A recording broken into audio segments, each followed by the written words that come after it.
Hey everyone, this is Jun, And I'm Daniel, and we are Korean. American. Dun, dun, dun, dun, dun, dun. Hey, June. Yeah, Daniel. It's been a while. It's been a while. It's been Yeah. 3 weeks since we recorded. Yeah, it feels like forever. Yeah, it's good to be back in the booth. 오랜만이다.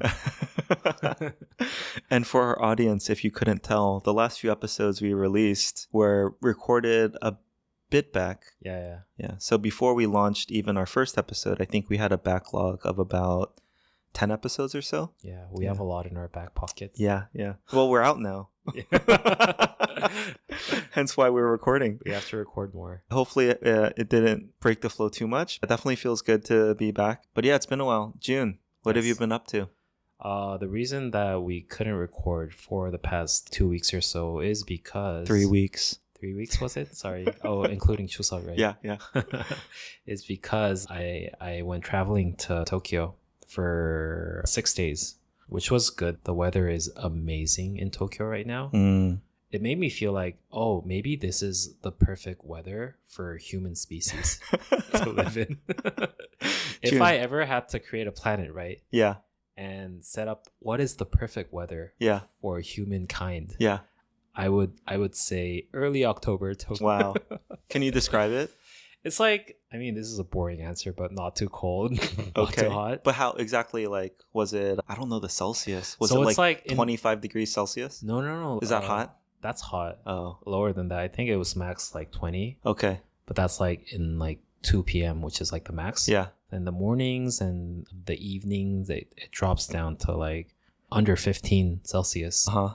I don't know how familiar our audience would be with Celsius. I'm doing the math right now. By the way, Fahrenheit is total bullshit. Yeah, in my we know. opinion. It doesn't have any reference. We know. It doesn't make any sense. Anyways, we could talk about this in some other episode. But no, really quickly, 20 degrees Celsius would be divide by 5, so 4 times 9, 36 plus. It's not even linear, right? It is after it. You have to add some. Yeah. There's an offset. Yeah. So weird. You made me lose track. So 36 plus 32 is 68. So you like it a little cooler. Oh, is it for you? So for me, my perfect weather condition, if I had to terraform a planet or whatever, I would like low 70s, which is closer to like 22 or 23 degrees Celsius. 22 or 23. Yeah. Oh. I like it a little warmer. So I'd say low to mid 70s. Slightest of breezes.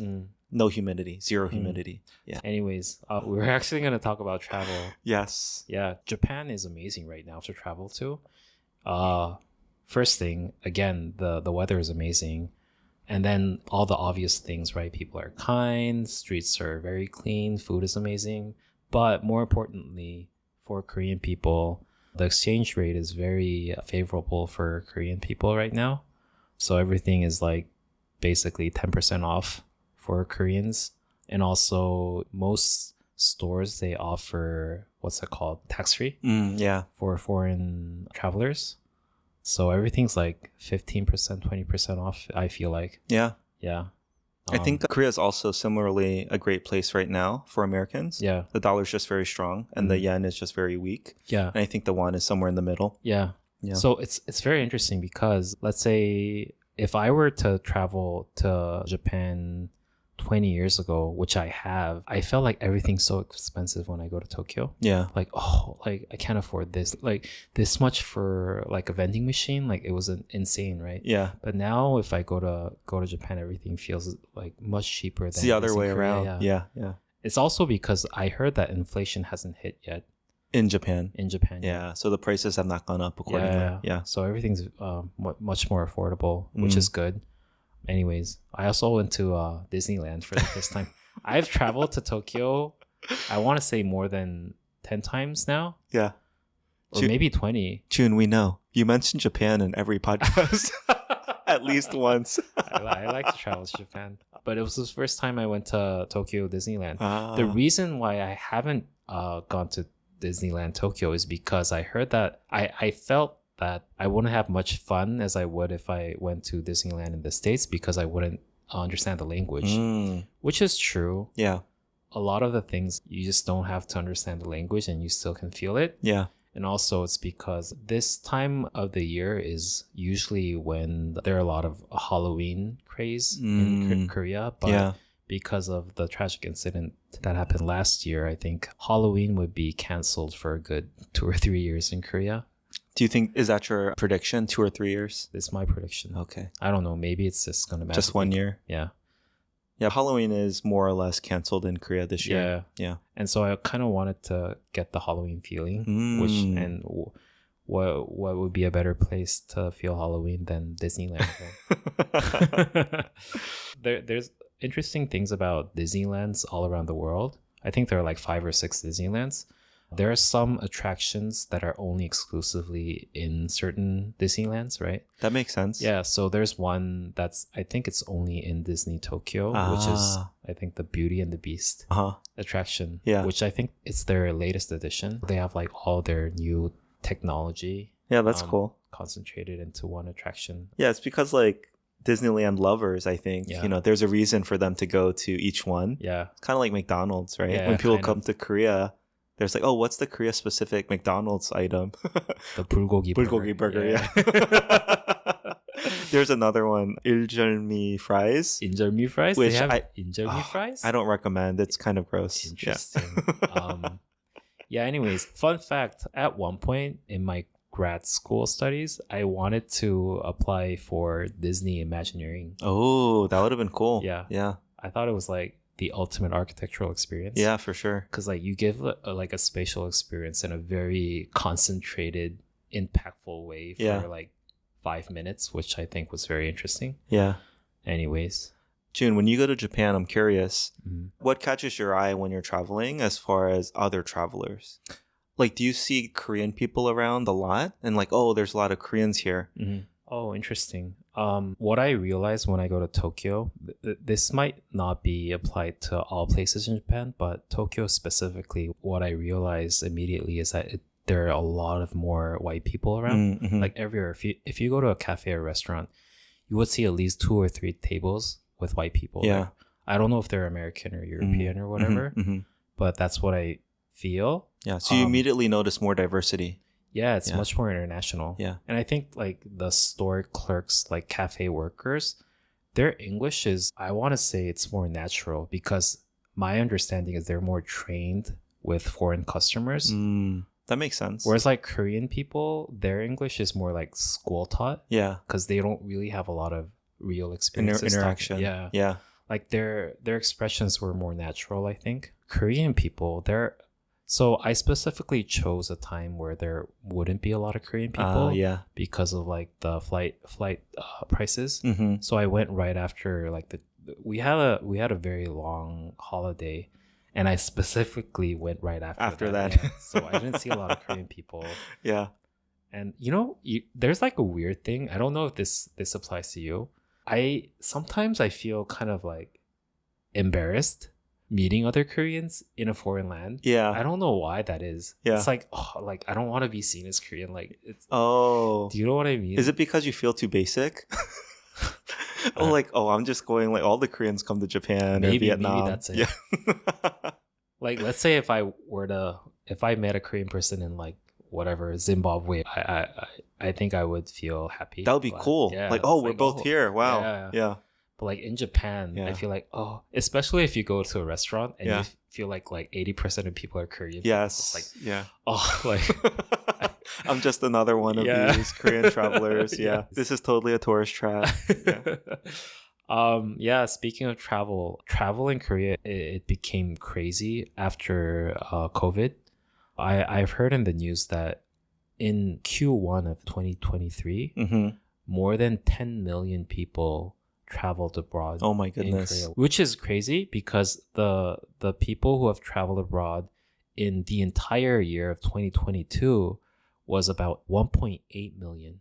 1.8 million. And only in Q1 of 2023, it's 11 million. 11. There was definitely a lot of pent-up COVID travel demand. Yeah. Actually, I think Korea was one of the earlier countries to open its borders for international travel, which is why I think a lot of Americans and people I know are like, we're going to Korea. Yeah. Because they also wanted to travel. Yeah. But, Japan, China, etc. weren't open. Yeah. But yeah, I asked that question earlier because I guess before when I would travel, I was very aware of, I think, when I heard English, it's like, oh, another American person's here traveling, right? But now that I've lived in, now that I'm traveling from Korea, it's flipped a little bit where I'm much more aware of fellow Korean travelers. Interesting. And maybe that's because we're going to places that just more Koreans naturally are compared to when our home base is in America. And did you have the same feeling like when you were traveling from the States and no. American people? You're like, oh, like another American people. Oh, yeah, exactly. Yeah. Especially if you feel like they're misbehaving. Giving you a bad image. Yeah. I guess I just wasn't aware of Korean travelers before. There was one time I was in Hawaii, from America, and I was like, oh, wow, there's like a lot of Korean people, I feel like. But that was the one time I can remember. But now whenever I travel, it's like, oh, wow, there's like a lot of Koreans here. Versus like before, I was more aware of Americans traveling because I was feeling more American. I was coming from America. Anyway, it's just a small observation. The other thing I was going to say is what you said resonates from the perspective of when I first went to Japan, I don't know, maybe like 10 years ago, I also heard it was almost impossible to get by with English. But the very first cab driver I, got into the cab with, they spoke perfect English. Not perfect, but very good, right? And I guess I don't know where that came from, like that idea that Japan's not very English friendly. Yeah. Because I found it to be the opposite. Like you said, it's very English friendly. I think it's much more English friendly than it is in Korea. Yeah. Yeah. So for Koreans, Jun, what are the other, obviously Japan's very close. It's a 2-hour flight, right? Yeah, 2.5 hours to 2.5 Tokyo. hours. Okay. Yeah. What are the other, I guess, very popular international travel destinations that Koreans like to go to? I think it matters a lot with proximity and also preference. So I'll explain the two differently because Korean people also like to travel very far too. Okay. If they like the country. Yeah. Are you going to say France? France. Yeah, France maybe. Every Korean's favorite place. Paris, France. Yeah. So in terms of proximity, of course, are we talking about only abroad? For now, let's just stick with international travel from Korea. A lot of the neighboring countries, which is Japan, of course, but also Southeast Asia, Thailand, Philippines. I don't know if they go to Malaysia that much, but definitely Singapore, Taiwan. What have I missed? Vietnam. Vietnam's a very that's popular one of the destination biggest recently. Yeah, so a lot. Wait, sorry, that's a recent thing, Vietnam. I think it's a more recent thing. Okay. Yeah. And also, Indonesia, Bali. They go to Bali a lot. These are very popular tourist destinations for Korean people. But also, if they like the country, they're willing to go, which is like more developed countries in Europe and the United States. Yeah. Yeah. Like Hawaii was very popular in the past a couple of years. Yeah. For some reason. Interesting. Yeah. I mean, I've said this before, right? I also want to give listeners a sense of distance. Yeah. Every country you just listed, I think it's 7 hours or less. Yes. Yeah. So they're all within 7 hours. Singapore, I think might be the furthest. Bali is 7 hours. I think that's the furthest. Maybe. But everything is 7 hours or less, right? Hawaii from Korea. But they also go to New York. Which is New York is insane. 14 hours? But I feel like New York and going to America, it's kind of, I don't know, a little bit of a flex too. It's like, oh, we're able to travel this far, willing to travel this far. Yeah. I've said this before. I have zero desire to go to Hawaii because Jeju Island is like 80% as good and like a tenth the price. I think a lot of Korean people would disagree. That is 80% as good? Yeah. Well, they don't know what's in front of them, right? They're used to it. Yeah. I like Jeju. I like Jeju. Yeah. But Hawaii is nice, don't get me wrong, but it's so expensive and so far. Yeah.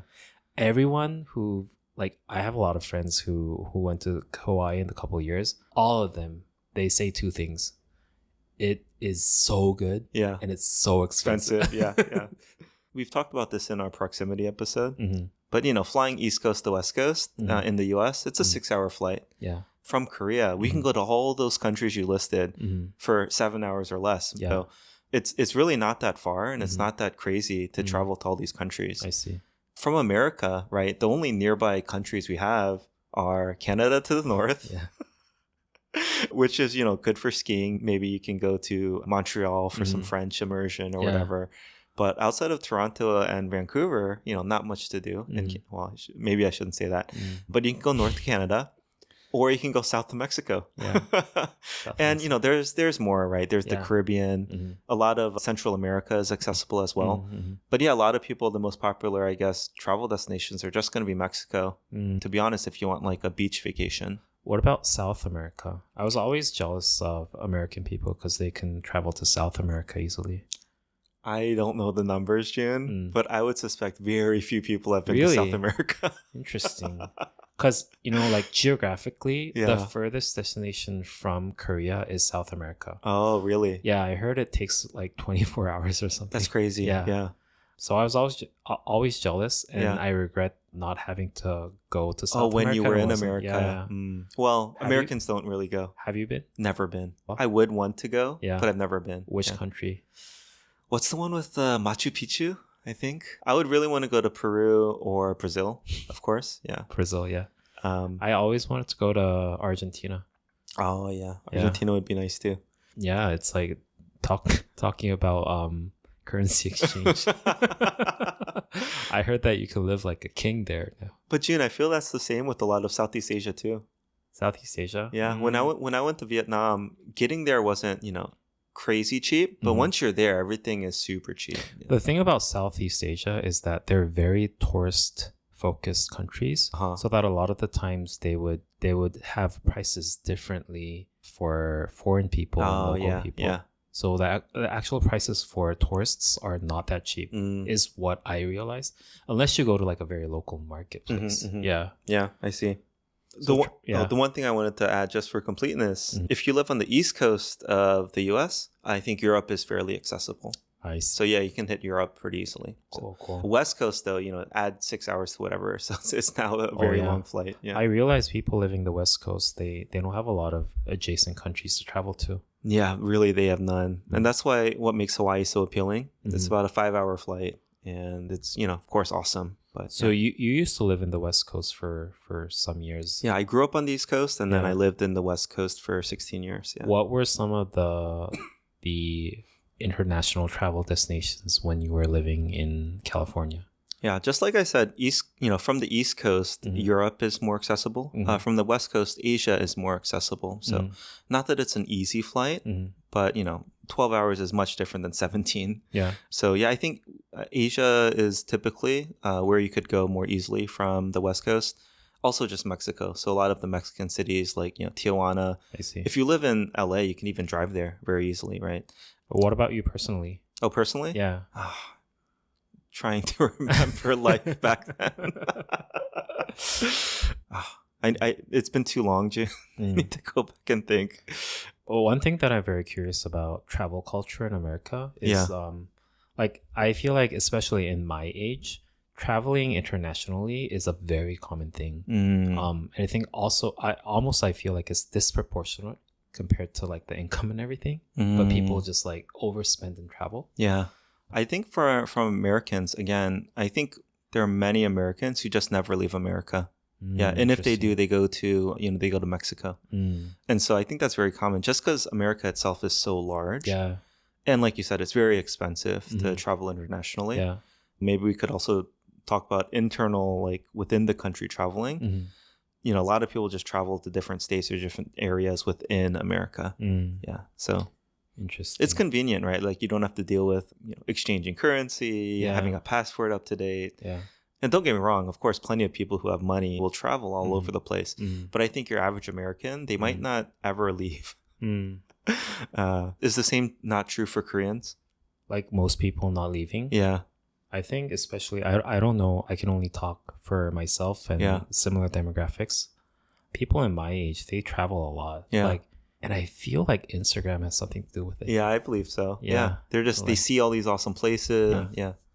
So most of my close friends, I feel like they've traveled to at least one international destination within the past year. Yeah. If not two, which is crazy. When you think about it. Yeah. I do think, it just makes sense, right? Because Korea, it's smaller. We've talked about that before. And there's all these amazing places that are so different, so close to you. Yeah. Whereas America, again, it's part of what's made it. It's very safe. It's very protected by oceans on both sides. Yeah. So, but the flip side of that is that it's very hard to travel somewhere. It's a real big commitment. I see. Yeah. What are some popular domestic travel destinations in the US? Yeah, I mean, like you said, Disneyland, of course. Disney World is in Florida. Yeah. Vegas is a very popular one for partying, right? I think all the major cities, right? New York, Chicago, LA, the Pacific Northwest, if you like nature, San Diego, like, you know, Texas too. It's its own. Texas is humongous, right? There's 3 huge cities in Texas alone. Austin, Dallas, or Houston. Yeah. And they all have their own things that they're known for, right? You know, Nashville is known for live music, and that's in Tennessee. Yeah. What's your favorite destinations to travel to in the US? Well, I mean, I love Vegas, Yeah. right? So there's food, entertainment, there's gambling. So for me, it's just like a good escape. Tell me a crazy Vegas story. June, this is a family-friendly podcast. I have too many. Wait, I was just talking about the ocean. Cirque du Soleil is incredible. Yeah. But it's originally Canadian. I feel the need I feel the need to say that. Oh, I did not know that. I think there's a bunch of things that are actually Canadian that people might not be aware of. Wow. But yeah, we should. I'm not the best person. We should get a Canadian guest on to talk about that. Yeah. But no, the other thing is just like, I guess, beach week. The thing is, it feels like in Korea. I love how you totally just disregarded Vegas. I was going to say, I feel like in America, you're always kind of within reach of like a beach. Or this may just be because where I lived, right? So I lived jealous. on the coasts. Yeah. But in Korea, you really have to go to like Gangneung, right? Or the East Coast if you want a good beach. And it's like a 2-hour plus drive. Yeah. And again, relative for the rest of the Korea, it just feels far away. Whereas in America, it always felt like, oh, you could always go to the beach when you want to. You can see the ocean, right? But that's weird. Like, Korea's a peninsula. Yeah. Do you feel this way about Korea? Like, at any point, if you want to go see the ocean, you can just go and do it. So, unpopular opinion, I don't think there are any good beaches in the Korean peninsula outside of Jeju. Oh, wow. It's because, okay, so there are three oceans that are surrounding the Korean peninsula, right? Yes. On the west, you have like the Yellow Sea. On the south, you have the South Sea. And then on the east, you have the East Sea. East Sea. Okay. Trying to be political. Is it Sea of Japan? I don't know. Let's call it East Sea. Okay. Anyways. I legitimately don't know, but yeah. Yeah. So the South and East Seas are very shallow seas. Ah. Yeah. So it's not very clean. If you look at the Yellow Sea and I don't know really about the South Sea, but at least the West Sea or the Yellow Sea. Yeah.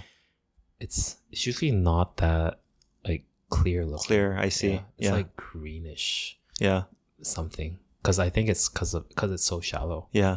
Which has its pros also because you get what do you call it? 갯벌, the mudlands. Yeah, it's like amazing seafood too, right? Is that right? Seafood? I don't know. So when I grew up in Maryland, the Chesapeake Bay, it's known as brackish water, which is like somewhere between freshwater and saltwater. Anyway, it's like creates like an amazing like biome or whatever for various seafoods to like flourish. Oh wow. Now I want to go to Maryland. Oh, the crab cakes. Oh my. No. But I would say similarly, the East Coast beaches, the water's not very clear.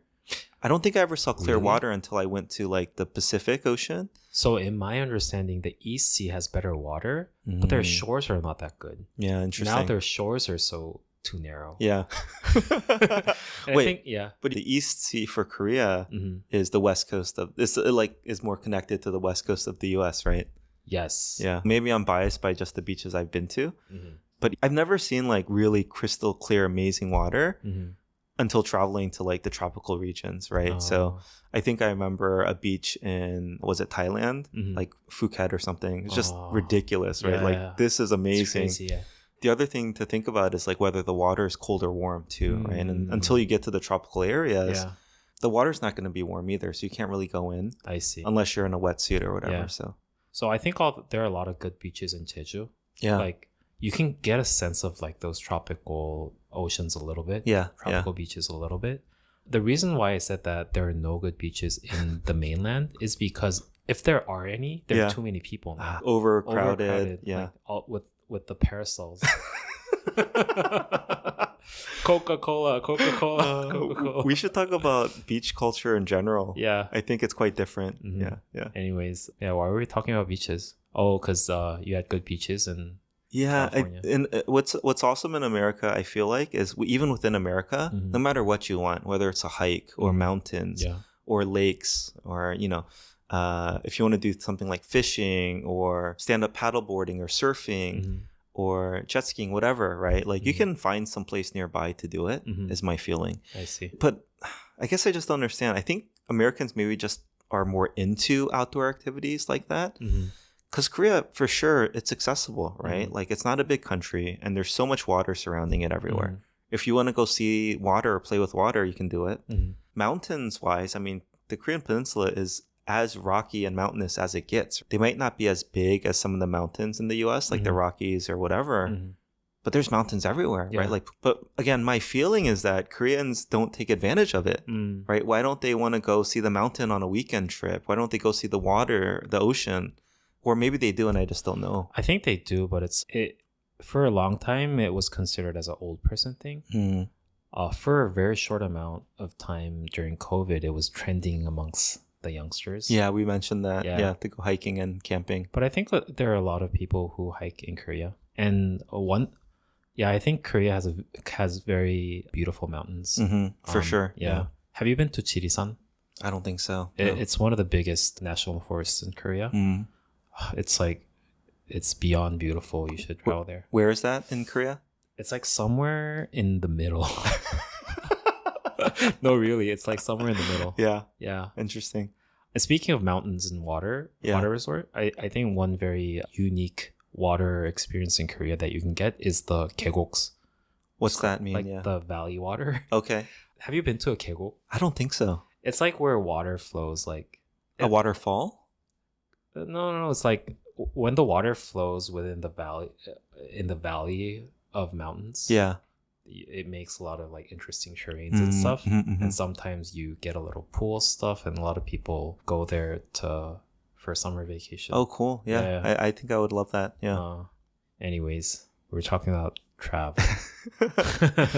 Jun, I wanted to ask. Yes. I feel like there's the southwest of Korea. When I look at the map of Korea, it's a pretty big area. Yes. That I've never been to.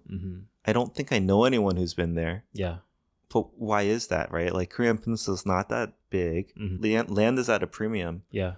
And so is there anything there I need to go see or should I go see before I leave? The southwest area we call it the Jeollado area. Very famous for their food.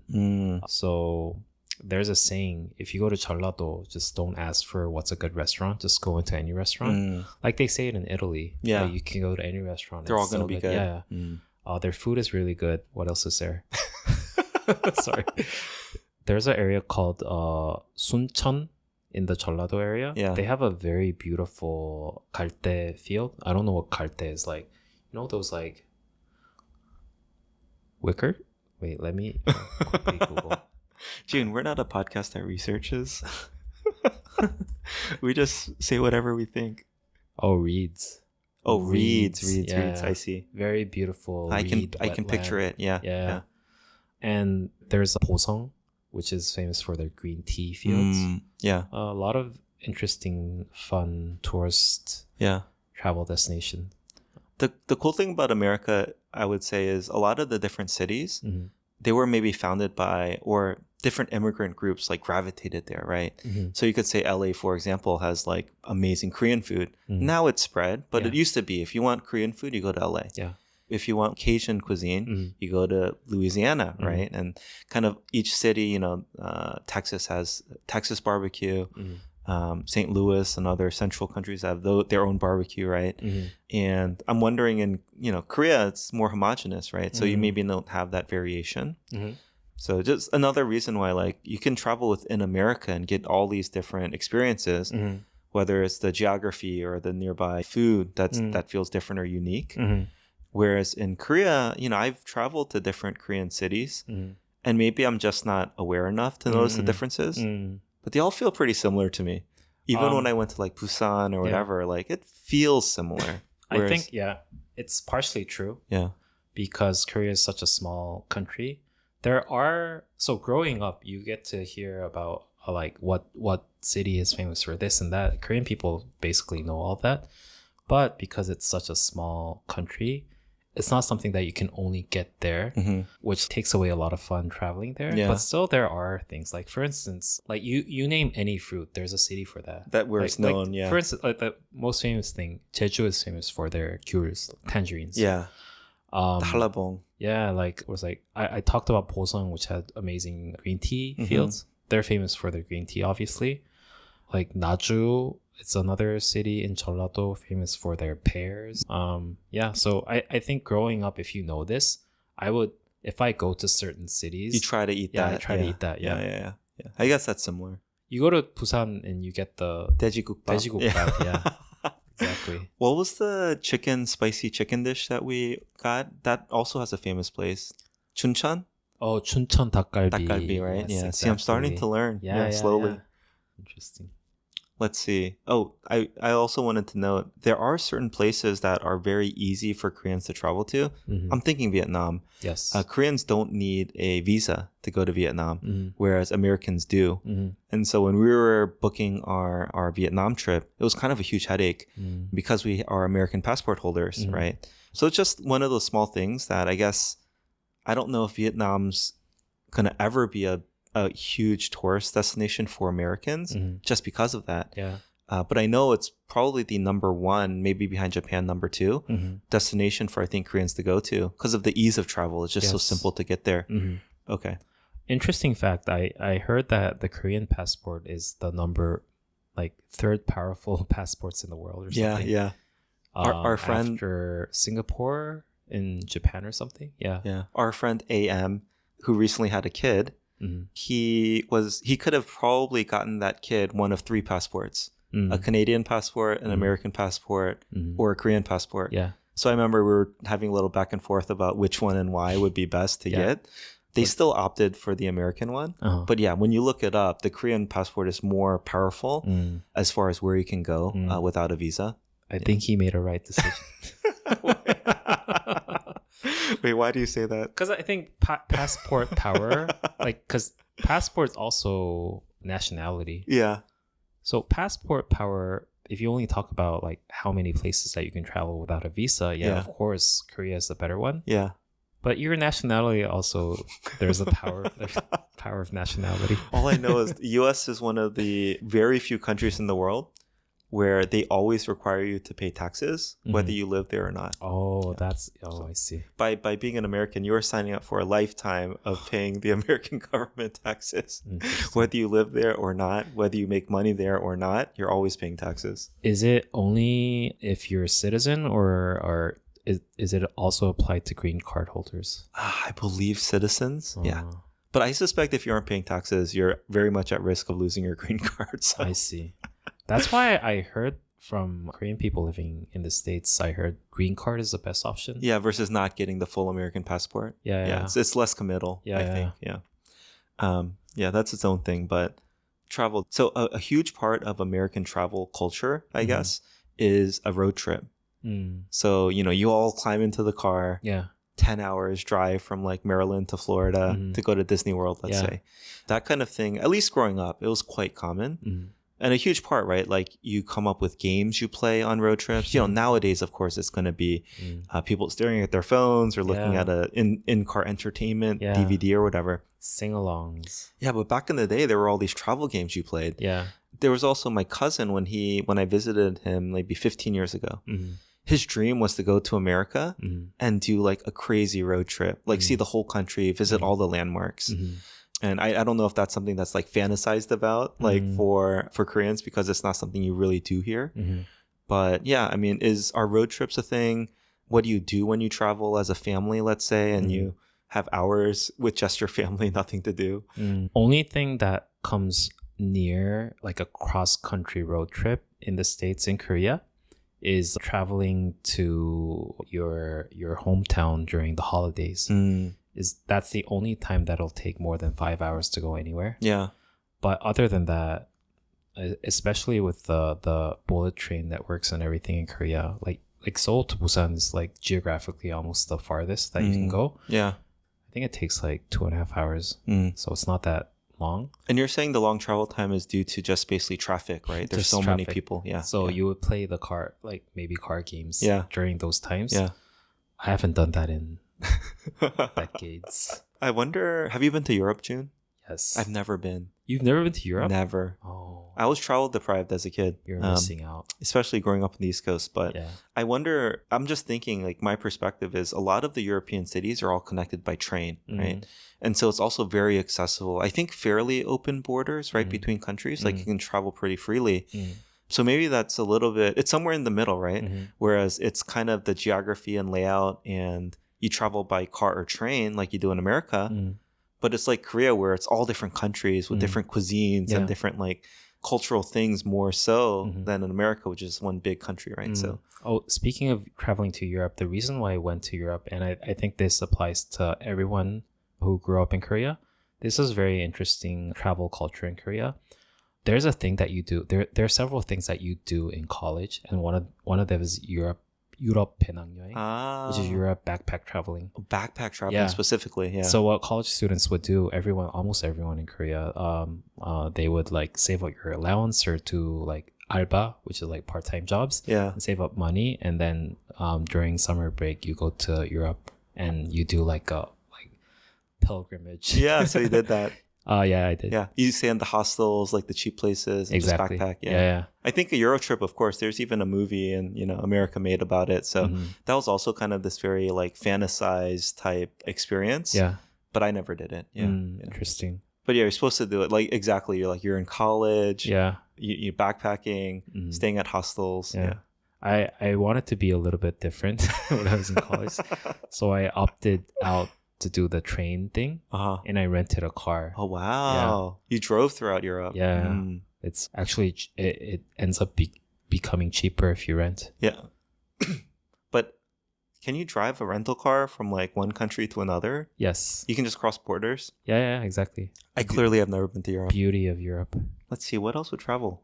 Okay, there are certain things I wanted to talk about tax-free shopping. Okay, duty-free. Duty-free shopping. No, it's the same, yeah. Yeah, in the airport. Okay. There are certain things that Korean people do. I know, at least one. Yeah, which is buy whiskey. Whiskey, yeah. Johnny Blue. And also buy a pack of... cigarettes. Yeah, like, what do you call them? Like, a big pack of cigarettes. Yeah, like a case. Yeah. Yeah. Why is that? Because the imports are so high? Those two items, I think, are the most tax-heavy items, right? In Korea. I see. Yeah. Yeah. So it's like the discount rate that you can get in duty-frees are the highest. It's interesting. This might just be because I don't shop a lot in general, but I would say Americans don't really look at duty-free or consider it like a huge deal. Interesting. And I wonder if that's because being America, like import taxes are very cheap. Right? Because everyone wants to get access to the American dollar and the American consumer.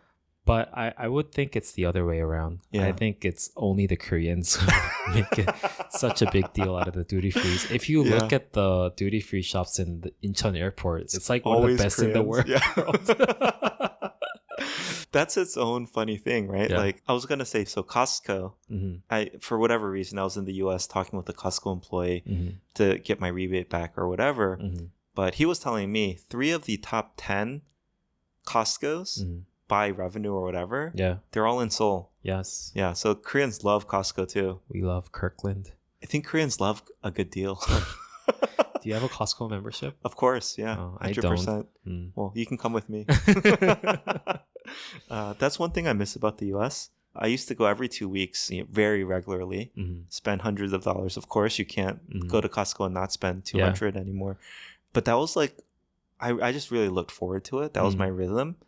And I don't get to do that anymore because, like you said, everything in Korea that's nice, so overcrowded. It's almost like you have to prepare mentally if you're going to go to a Costco. On a weekend, it's just crazy crowded.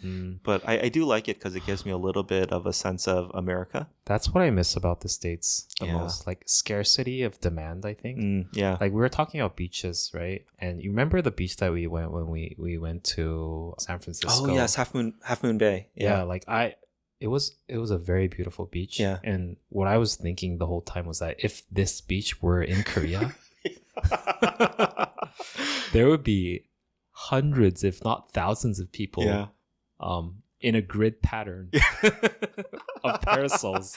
Yeah, I agree. But that beach was totally deserted. Yeah. It was like almost rented out for us to. What did you call it? Scarcity of demand? Yeah. Yeah, I agree with that. Yeah, anything nice in Korea just becomes overcrowded immediately. That I miss the most. Wait, I did not share my travel experience recently. Mm-hmm. So we went to Anmyeongdo. Anmyeongdo, which is a small island and a kind of a beach resort thing on the west coast, like northwest, I'd say, but more west. Did you have to take the ferry? No, we just drove there. Oh, there's a bridge connecting. Yeah. Interesting. But it was awesome. We went there on the recommendation of another friend who has kids. It was super kid friendly. You know, that beach was not that crowded. Again, we went the exact same time you did after Chuseok. So it was like kind of the lowest low of demand overall. But it was quite nice. The one thing I wanted to call out was what did they call Hugye-so? Yeah. Oh my goodness. Korean rest areas are amazing. At least compared to the US. Yeah. Right? Like the bathrooms are clean. There's so many food options. They're so convenient and like so efficient that I actually want to stop at every one, but you know, then I'd just be slowing down for no reason. Whereas in America, like, you know, the rest areas are super deserted. There might be like one McDonald's or one other, you know, fast food thing there. And the bathrooms are just gross, right? Yeah. Like you do not want to use these bathrooms in American rest areas, right? So just saying, like, the Hugye-sos in Korea make traveling or road tripping such a joy. It's so convenient. Another fact that it might make your visit to a rest stop more enjoyable is that all the Korean rest stops, they try to incorporate the local produce that we just talked about, and make it into some kind of menu. I see. So if you go to like Gangwon-do rest stops, Gangwon-do is famous for their beef, obviously. So they have like beef gukbaps or whatever, which is supposed to be pretty good. Wait, why do you say obviously? Obviously to a Korean? Obviously to Korean, yeah. So that would be known as like maybe Texas beef, maybe? I don't know. Like, okay, I see. Like Hwaengsong Hanwoo is very It's just famous. known for beef. Yes, okay, yes. got it. Anyways, and there are also staples that you should get in every rest stop, which is the classics are the hodu gwaja. Oh, yeah, hodu. So the walnut. Yes. How would you call it? Walnut cookies? Walnut bread? Walnut bread? It's like a bread. Yeah. It's like a bread cookie. Yeah, I know what you mean. Yeah. And then the algamja, like little like mini potatoes. Oh, I don't think I've had those. Oh, you haven't? Yeah. You should try them. These are the classics. I'm used to like more... The recent ones are, like the tornado... Yeah, the 회오리 감자. The tornado potato thing, or like the hot dogs. That's gross to me. Hot dogs are gross. Just like they're more like corn dogs, right? Corn dogs, but with like crazy toppings. Yeah. And then different flavorings on top. And then you put sugar on it. Oh, sugar on everything. But it was kind of like an egg thing. That hodu gwaja thing you're talking about, that comes in many variations, I feel like. I see. You know, it's similar to like bungeoppang or whatever these things are. Yeah. Those are all delicious. Oh, you got the keranpang. Yeah, there was that has like a whole egg. Yeah, very eggy. And then there's another one that's very corn based that we also liked. Interesting. Oh, that's another thing. Can't recall. Korean corn is very different. How so? Have you had American corn on the cob? Yeah, but usually they're like buttered up and roasted. Oh, I would say Korean corn is very starchy and very chewy, the corn kernels. Yeah. Interesting. And not as sweet to me. Yeah. American corn on the cob to me is delicious, but I was excited to try Korean corn one time. I couldn't finish the cob. Yeah, it was just too starchy. Yeah. Interesting. But okay, let's see. Anything else travel-wise? Pensions? We didn't talk about pensions. Oh, there's so many things that we can talk about. Yeah. Pensions. By the way, is that an actual word or did we make it up? I don't think so. Pension? What is that? I really don't think it's a word. But it's like American. So out of the blue that I you assumed it was an English word. Yeah. It can't be made up. It's like so random. I've never heard it before Korea. I was very confused for a while. Pension culture. Yeah. Oh, there's like hocance culture. Oh yeah. Oh, hocance. We have to talk about hocance. Yeah. Okay. So Jun. Yeah. What is a hocance? Hocance is a combination of words of hotel and vacances, which is a French word for vacation. Yes. So basically, it's a Korean culture where you go to a hotel and just like use up like very much enjoy their facilities and amenities. Yeah. Which would be something like what? Like a pool? Yeah, pool, sauna, like spa, and their buffet and everything. Okay. So you don't go far for these, right? You go from you go like 30 minutes away, an hour away. You go to a hotel and spend like a night or two there, like a weekend there. And I think it initiated from the COVID eras where you can't go anywhere. Yeah. So you just go to a hotel and enjoy. And again, Instagram accelerated this trend. I have a friend who works in the hotel industry. Yeah. He said Korea basically is dominating everywhere over the last few years because the hotels in Korea are doing so well. Really? And I wonder if it's because of this hocance thing. Because my understanding is in the US, because usually hotels are related to travel, right? Because travel was so low due to the, pandemic, that hotels were really struggling. Yeah. So it's just funny. Koreans created this culture. Yeah. And to me, it's crazy. Like, why would you do that? It's so expensive. Okay, by the way, when we say hocance, the hotel in hocance just doesn't mean just any hotel. It should be a 5-star hotel. Yeah, the nicest, most expensive hotels. Yeah. That's like the definition of hocance. But initially, when you heard of this, people doing this, did it strike you as foreign, or did it strike you as like, oh, that makes sense? I thut it was kind of gross. Okay. To be honest. So at least initially, you were also a little bit put off. I would never do that. Okay. Yeah. I see. But it's just my personal opinion. I totally respect people who choose to do hocance. But for me, it's like you stay at a hotel or Airbnb when you travel because you have no other choice. Yeah. If you have a home, why would you willingly pay more just to go a little bit away to stay at a hotel? Like that, for me, doesn't make sense. Yeah, see, that's the point that, I shouldn't be... Okay, for the nature of this podcast, I shouldn't be agreeing to an American person's perspective. But for this one, I never got it. You have to give me the other alternative. Like, what's the other perspective? Why do Koreans love hocance? If I try to advocate for the Korean people, it's one of the few places where you can really, really feel and experience the highest of the highest luxury service. Yeah. And I think Korean people like to do that. That makes sense. And also brag about it. Yeah, I understand. That makes sense. If I had to exaggerate a little bit, I think 70% of the reason that you would go to a hocance is to post it on Instagram. Yeah, maybe. I think one of the worst experiences for me, it's like, if I ever go somewhere and I don't leave my hotel, I feel gross. Yeah. It's the opposite. Yeah. Because it feels like, what a waste. Yes. I'm here and I didn't even leave my room or the facilities, right? Yeah. But that's what was so confounding to me about this whole concept. Yeah. Like, you're literally going somewhere to not leave the hotel. Yeah. So weird. Like, I would feel bored. Like, what do you do? Let's say I went to a pool and I did the spa and buffet, whatever. I still have a good 8 hours. I don't understand. Maybe you just check out early because I already posted on Instagram. Invite your friends so they can pretend that they stayed there. Inviting your friends, by the way, now that you mention women, they tend to do their bridal showers or whatever in hotels now. That's a thing. I see. Yeah. See, something like that could make sense. And then proposals are supposed to... Yeah. I heard that too. For the gram. Yeah, everything... Yeah, for the gram. Anything else for travel? Oh yeah, you asked if Korean people romanticize about road trips. I think they do. A lot of people who go to the States, they choose to do road trips, the lateral one, east to west coast.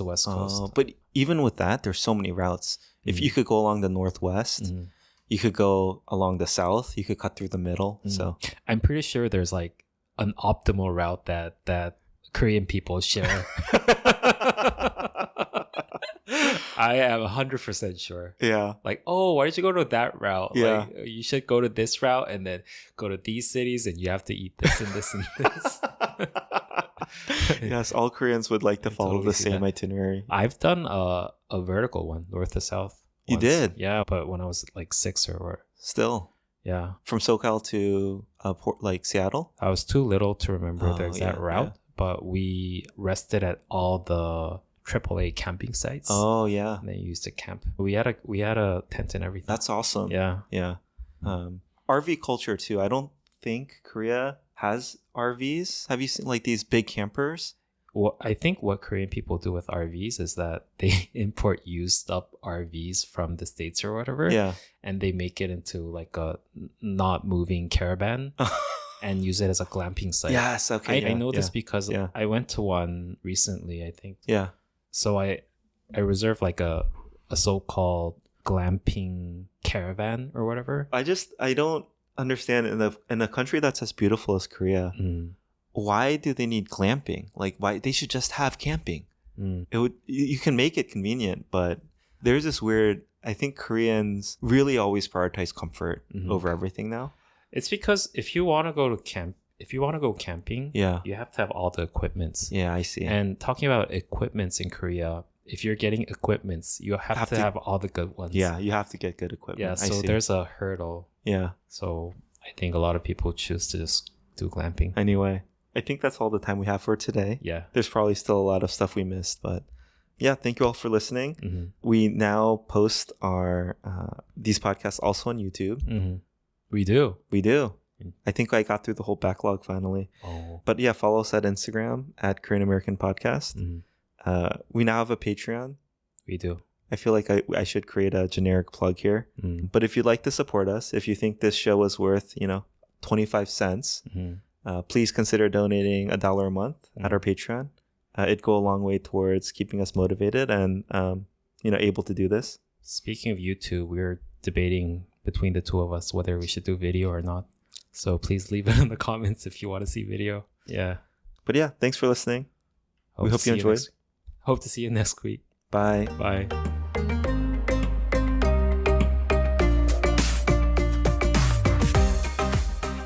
So what are we going to talk about again? We still don't know. What is travel?